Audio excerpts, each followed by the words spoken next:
But So staying on topic, I want to stay on hit me. topic of sports today because we don't get an opportunity to discuss it enough. I told you I was hot about a sports topic, and I will bring to the surface.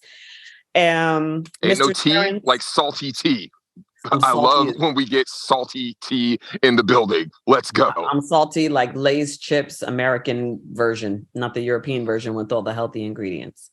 Terrence Williams, 36 years old, who played for the New Jersey Nets and 3 other teams from 2009 to 2013, has pleaded guilty to conspiracy to commit healthcare fraud and wire fraud and aggravated identity theft. Now, while I am no supporter of fraud, what I'd like to know is why the young brother, who has been accused of being part of fraudulent use of 2.5 million in restitution.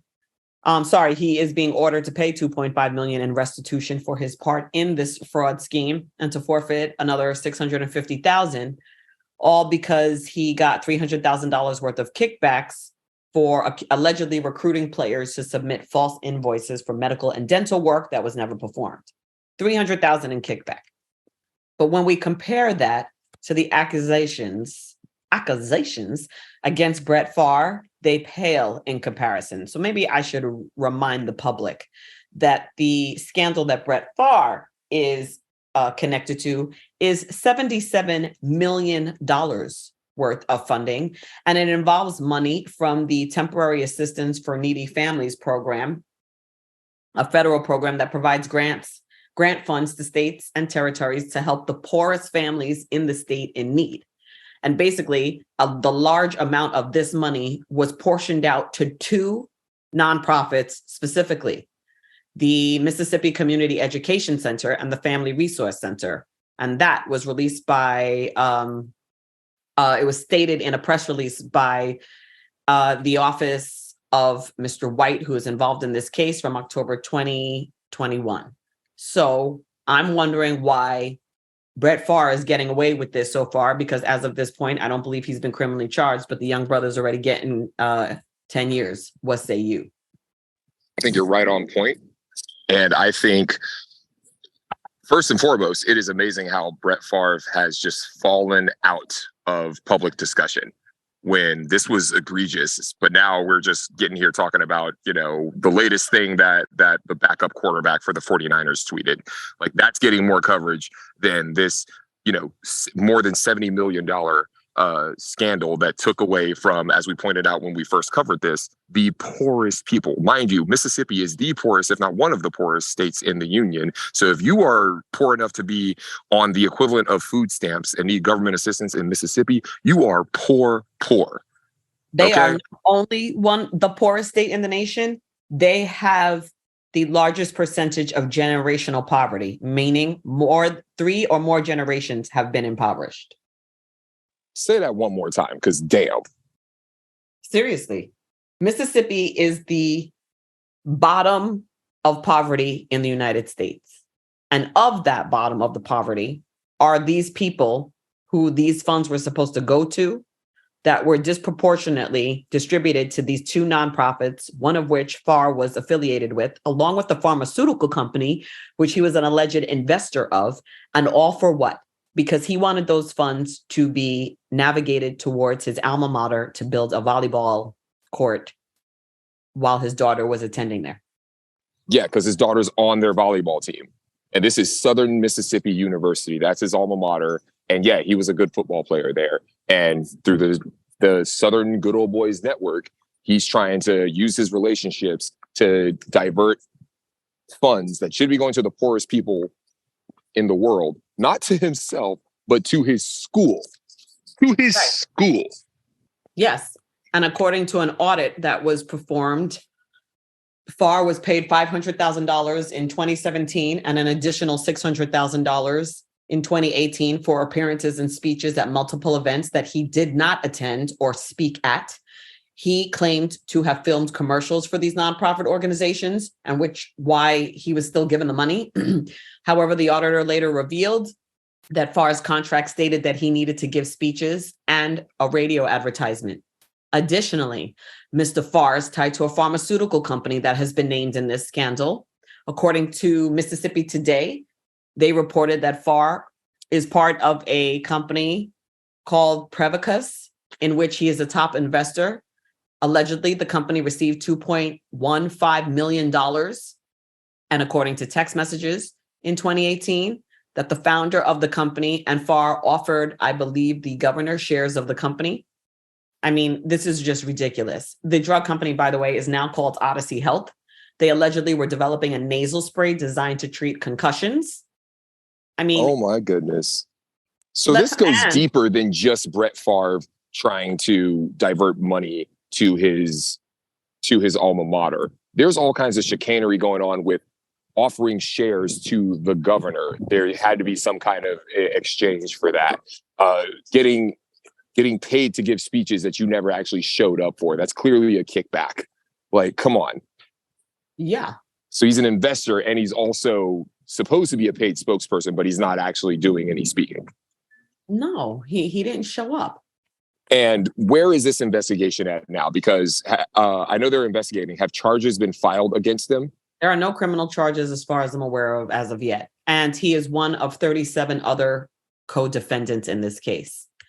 It is interesting to note, however, that the CEO of one of the companies pleaded guilty along with her son. And I believe it was 13 counts that they pleaded guilty to. So there's enough smoke here to at least determine that there has been a small fire. I hope the feds are investigating, because if it's just the state of Mississippi investigating, if the governor was involved, honestly, knowing how corrupt. Well, he was pressuring the governor to fund the stadium. And he also wanted to fund, I think, another school because he wanted to recruit Deion Sanders' son.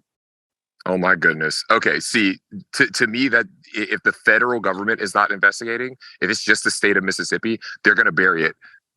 Oh, here it is. According to, sorry to interrupt you, CBS Sports, let me see, May 18th, 2023 article.